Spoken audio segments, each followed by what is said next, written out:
Earl Boone had set the charge himself, 12 sticks packed into a rock face his crew had been chewing through for 3 weeks. The last hard section before the Denver and Rio Grande's new grade broke onto the western slope of the mountain. He was a man who trusted his ears over his instruments, and he had listened to enough rock come apart across 16 years of cutting grade to know the difference between a good blast in solid stone and something else. This had not been a good blast in solid stone. There had been the crack and the concussion he felt in his teeth and the soles of his boots, and then instead of the long grinding settle of tons of granite dropping into a heap, there had been a hollow sound, a great soft rush of air moving outward past his face, and then a silence that did not belong to any working he had ever stood in. This had been the sound of the mountain giving up something it had been holding for a very long time. He waited for the dust to thin before he went forward, because that was the discipline that had kept him alive when other men had lost fingers and eyes and lives to their own impatience. He waited, and he listened, and he heard nothing come back from the hole he had opened, except the small settling of loose grit. And when he judged it safe, he took his lantern from the timber where it hung, and he walked into the raw mouth of the cut, with the light held up ahead of him. The light went out into space where space had no business being. He had opened caves before. Every man who cut grade through the Colorado high country opened caves, and he knew the shapes of them, the round wet throats of the limestone caverns, and the long straight tubes the old lava left, and the ragged pockets a fault would leave where the rock had pulled away from itself. This was none of those. His lantern light did not fall on wet stone dripping into a black throat. It fell on a floor that was flat and dressed and level in a way that no natural floor is ever level, a floor that ran away from the toes of his boots into the dark, with the flatness of a thing that had been made flat on purpose by somebody who cared that it should be. Earl Boone stood at the edge of the hole he had blown in the wall of the world, and he did not go forward for a long moment, because the man he had been 3 weeks ago, the man who set charges and read rock and thought about nothing past the next 100 feet of grade, understood that he was about to become a different man, and he was not certain he wanted to. Then he went forward, because there had never been any real question that he would. The first room was empty. His light found the walls of it, and the walls ran in courses, block set upon block, the joints so close and so even that his eye kept trying to tell him it was one poured surface, and only the shadow line proved it was not. He put his palm flat against the stone, and it was cool and dry and smooth, and it was dressed granite, and he had spent his working life among men who dressed granite, and no man he had ever known could have laid a wall like the one his hand was resting on. Past the first room there was a doorway, cut square and true, the lintel a single stone spanning the opening without a crack in it, and past the doorway a corridor, and Earl walked the corridor with his lantern held out ahead of him and his own breathing loud in his ears. And past the corridor the space opened up all at once into something his light could not reach the far side of. It was a city. He understood it before he could see the whole of it, the way a man standing at the edge of a canyon in the dark understands the canyon from the way his voice comes back to him. There were buildings. There were streets. His light picked out the near ones and left the far ones to the dark, and he walked out into the middle of it with the small circle of his lantern moving over cut stone and swept floors and doorways, standing open onto rooms that held nothing at all. And he came at last into an open place, a plaza, with buildings rising on 4 sides of it, and a low round basin of dressed stone at its center that had once been a fountain and was now only a dry stone bowl full of the same stillness that filled the rest of the mountain. Earl Boone put his lantern down on the rim of the dry fountain, and he sat down beside it, and he did not move for a considerable time. He had cut grade for the Denver and Rio Grande through 7 passes across 16 years, and he had seen most of what a Colorado mountain could be persuaded to give up, the bones of animals that had no business being where he found them, the veins of ore that made men rich and made other men killers, the strange cold pockets of air that came sighing out of the deep rock and made the mules balk. He had thought he knew the range of things a mountain could hide. He sat on the rim of the fountain in the dust of his own blast, and he understood that he had been wrong, and he understood something else besides, which was that the work of laying track over this mountain was finished, and that a new and much harder work had just begun, which was the work of deciding what a man was supposed to do with a city that had been sealed inside a mountain since before any history he had ever been taught, and that he, Earl Boone, road superintendent, was for the moment the only living man who knew that it was there. He told no one that night. He walked back out through the corridor and the rooms and the raw hole in the rock, and he came out into the ordinary evening with the ordinary work still stacked up on the far side of the cut. And he told his foreman that the last section had opened into an unstable void, and that no man was to go past the face until he had brought in a survey. And because Earl Boone had never in 16 years given an order that a wise man disobeyed, no man went past the face. He brought in the survey quietly. He brought in one man he trusted, a civil engineer named Trelawney, a Cornishman who had been a stonemason before he had been an engineer, and who had learned his first trade among the granite of a country 3,000 miles away, where men had been cutting and setting stone for longer than anyone in Colorado cared to think about. Earl brought Trelawney and a small crew of men Trelawney vouched for, and for the better part of a month they went down into the mountain with lamps and chains and levels. And they measured the city, and they wrote down what they measured, and slowly the shape of the thing came up out of the dark and onto paper. 14 streets, 240 structures, a central plaza with the dry fountain, and around the plaza a ring of larger buildings that Trelawney, running his hands over the joints and squinting along the courses, said he could only describe as public. Buildings meant to hold gatherings of people, buildings of a scale and a quality of construction for which he could name no parallel in any archaeology he had ever read. The stonework was granite, dressed to a tolerance he measured in eighths of an inch across courses 40 feet long. The joints took no mortar and needed none. The stones held one another by their own weight and their own precision, and Trelawney said more than once, in a low voice, that he did not know how it had been done, that he had spent his life among men who worked stone, and that he would not have believed such work possible if he had not been standing inside the proof of it. There were no bones. That was the thing that neither of them could get past. In the end, the thing they came back to in the long evenings when the crew had gone up and the two of them sat by the lamps with the survey spread between them. A man who works in old places learns to expect the dead, learns that the dead are the loudest thing any ruin has to say, that a fallen city speaks first and last through the bones it holds, the ones caught under the timbers when the roofs came down, and the ones laid careful in the ground by hands that loved them, and the ones flung anyhow in the corners where the last bad days had left them. Earl had expected bones. Trelawney had expected bones. Down in the long silence of the streets, they had both of them gone quietly waiting for the moment when a lamp would swing across a doorway and find the thing that every buried city keeps, and the moment never came.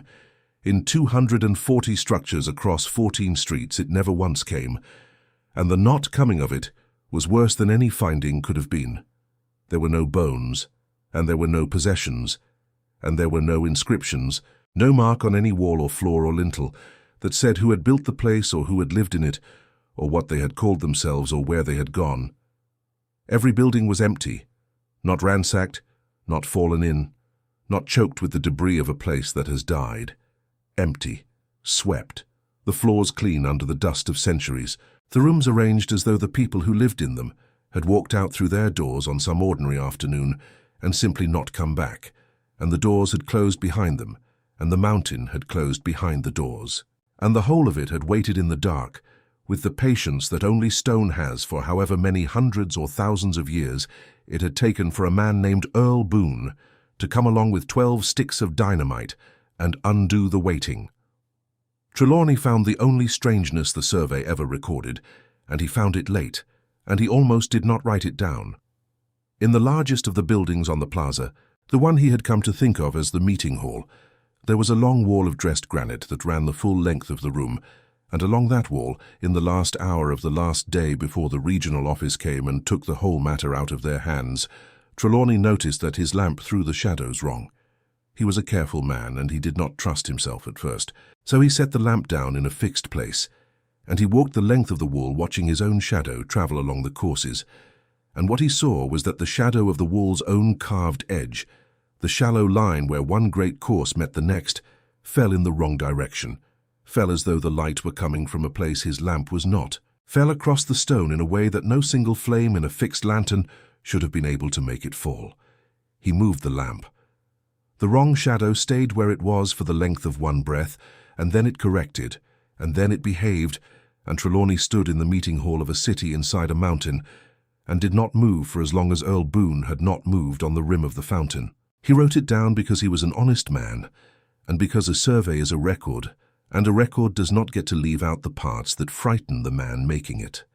He wrote, in a hand that was steadier than he felt, that on the final day he had observed an anomaly in the fall of light along the north wall of the principal structure, that he could offer no mechanical or optical explanation for it, that it did not repeat when he attempted to reproduce the conditions, and that he was recording it not because he understood it, but because he did not, and because a thing a man does not understand is exactly the thing a record is for. Then he closed the notebook, and he did not speak of it to Earl Boone, and Earl Boone did not learn of it until many years later when he read the survey a last time. And by then there was nothing to be done about it, and no one left to do it with. Trelawney offered Earl one other observation before the office arrived, and this one he gave freely and aloud, standing in the plaza with his lamp in his hand and the dry fountain between them.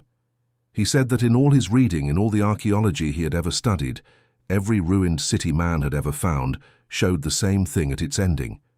It showed fire,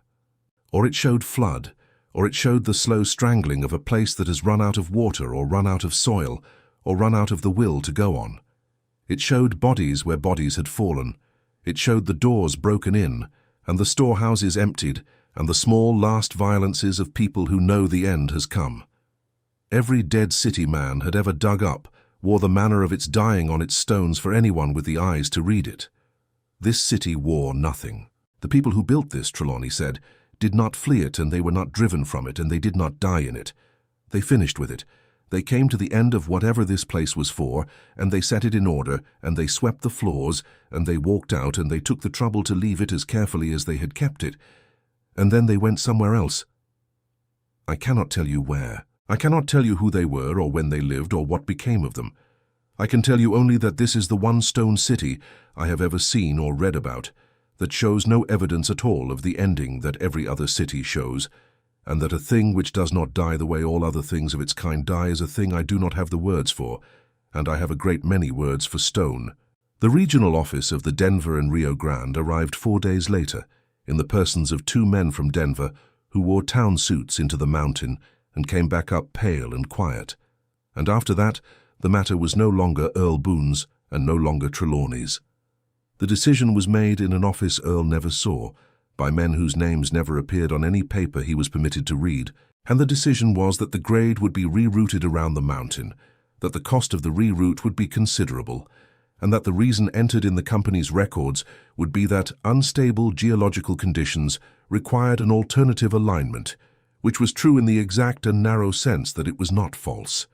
The mountain was unstable in that it contained a thing that could not be allowed to stand. The alignment did require altering. Every word of it was true, and all of it together was a lie,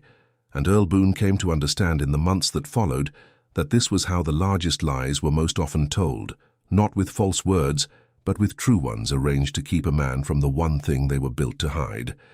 The blast opening was sealed. Masons Earl did not know came up from Denver and closed the raw mouth in the rock with a plug of new masonry. Good work, honest work, work that would hold for as long as the mountain held, and then the slope above it was covered over and graded and planted, and within 2 seasons there was nothing on the face of the mountain to say that a man had ever opened it. The survey Trelawney had made, the 14 streets and the 240 structures, and the anomaly in the fall of light along the north wall, was carried down to Denver and filed in a vault to which access was restricted, and Earl Boone, who had made the whole thing possible with 12 sticks of dynamite, was quietly and courteously transferred to a superintendency in Utah at a small increase in salary, which he understood to be a reward and a warning offered in the same envelope, and which he accepted as both, because he was a practical man and because there was nothing else in the world for him to do. Trelawney went back to his practice, and Earl went to Utah, and the 2 men saw each other only twice more in their lives, and neither time did they speak of the mountain, because there was nothing to say about it that either of them could bear to say aloud. And because a thing like that, once it has been sealed in stone and sealed in a vault and sealed in the private silence of the two men who saw it, wants very badly to be sealed also in the silence of never being spoken of, and it is easier to give it that than to fight it. Earl kept one thing. He had picked it up in the plaza on the first night, without deciding to, the way a man's hand will close on a thing before his mind has any say in the matter. It was a stone, small enough to sit in his palm, cut and finished on all 6 of its faces to the same tolerance as the walls that rose around him, no different in any way from the substance of the city itself, except that it was small enough to carry, a piece of the whole that a man could close his hand around and take up out of the dark and out through the hole in the rock and home. He kept it in a locked drawer in his house in Utah for the rest of his life, and he took it out sometimes in the evenings and turned it in the lamplight and looked at the faces of it, the impossible flatness of them, the edges that met at angles a machine could not have bettered. And he thought about the hands that had made it, and about what those hands had been for, and about where they had gone. He kept it because he had understood, standing in the plaza with his lantern at his feet, that no man would ever believe him without something to hold. And he kept it too because he had understood in the same moment that the something he held would never be enough, that a small dressed stone in a man's palm was not a city inside a mountain, that a man could set that stone on a table in front of 100 people, and every one of them would see only a curiously well-cut rock, and none of them would see the plaza, and the dry fountain, and the 14 streets, and the 240 empty swept rooms, and that the only true record of what he had found was the survey in a vault he no longer had a key to, and the memory in his own head, which was fading the way all memory fades, so that some nights he could not be certain any longer whether the shadow along the north wall had truly fallen wrong, or whether he had only heard Trelawney describe it so many times in his own thoughts that he had built the seeing of it out of the hearing. He wrote one account once in the year 1937, when he was 72 years old and a widower and long retired, sitting at the same desk that held the locked drawer that held the stone. He wrote it in a plain hand on plain paper, and he did not write it for anyone, because there was no one left to write it for, and he did not write it to be believed, because he had made his peace long ago with never being believed. And he did not write it as a confession, because he had come at last to the settled conviction that he had nothing to confess. He wrote it, he said in the first line, because a man ought to set a true thing down once before he dies, even if he sets it down where no one will find it, and even if the setting of it down changes nothing at all, because the setting down is a duty a man owes to the true thing itself.